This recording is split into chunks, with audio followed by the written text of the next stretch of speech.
नमस्कार दोस्तों वास्तुशास्त्र में जब भी बात आती है सदर्न हेमिस्फेयर की वास्तु की, तो आपको एक चीज़ का खास ख्याल करना है। बहुत बार लोग हमसे क्वेरीज करते हैं कि सर आप सदर्न हेमिस्फेयर का वास्तु कैसे करते हैं, क्या प्रोसीजर होता है उसका, या क्या डिफरेंसेस होते हैं सदर्न हेमिस्फेयर और नॉर्दर्न हेमिस्फेयर में। दोस्तों, वास्तुशास्त्र जो पूरी एक साइंस है, ये सन की मूवमेंट पे बेस्ड है। सन जिस तरीके से मूव कर रहा है, जो आपका नॉर्दर्न हेमिस्फेयर का वास्तु होता है, उसमें सन मूव करता है ईस्ट से राइज होके, उसके बाद टुवर्ड्स साउथ की तरफ वो जाता है और वेस्ट में सनसेट हो जाता है। यही चीज़ सदर्न हेमिस्फेयर में आपके चेंज हो जाती है। वो चेंज कैसे होती है? सदर्न हेमिस्फेयर में जब भी वास्तुशास्त्र की बात आती है तो आपको ध्यान करना है, जब भी सन की मूवमेंट को आपको नोट करना है। सन की मूवमेंट किस तरीके से हो रही है? सन राइज हो रहा है ईस्ट से, टुवर्ड्स नॉर्थ की तरफ वो जा रहा है।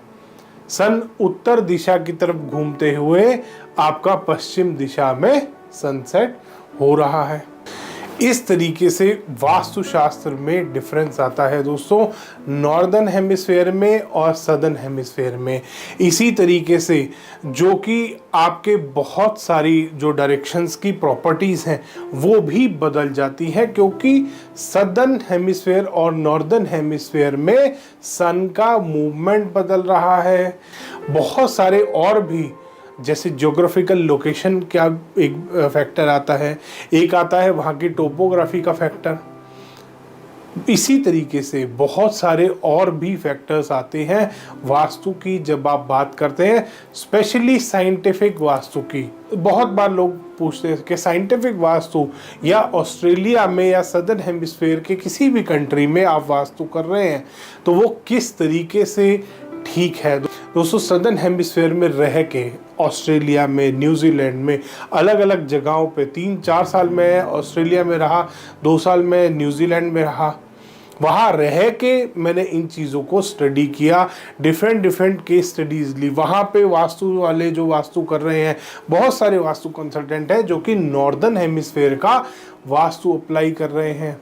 ऐसे घरों में बहुत सारे क्लाइंट्स के यहाँ विजिट किया हमने कि आपको क्या रिजल्ट आया है। हमने खुद आजमाया वहाँ रहकर कि क्या हमारे को रिजल्ट मिल रहे हैं। एक घर है जिसमें नॉर्दर्न हेमिस्फेयर का वास्तु अप्लाई हो रहा है और एक घर है जिसमें सदर्न हेमिस्फेयर का वास्तु अप्लाई हो रहा है।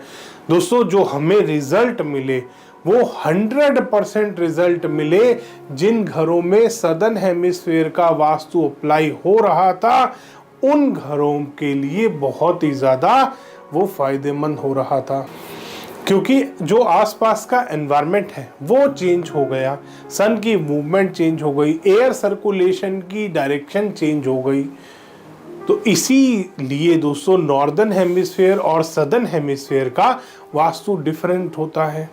जैसे कि बहुत बार लोग आपको ये भी बता देते हैं कि नॉर्थ का साउथ हो जाता है, साउथ का नॉर्थ हो जाता है। ये भी एक बहुत बड़ा मिसकंसेप्शन है लोगों के अंदर कि नॉर्थ का साउथ और साउथ का नॉर्थ ऐसे ही हो जाता है। दोस्तों, कभी भी नहीं होता, कुछ फैक्टर्स चेंज होते हैं।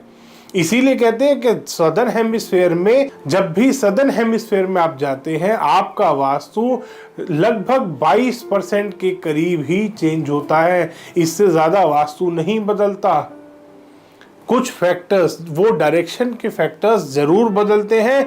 100% वास्तु 100% नॉर्थ का साउथ, साउथ का नॉर्थ नहीं होता।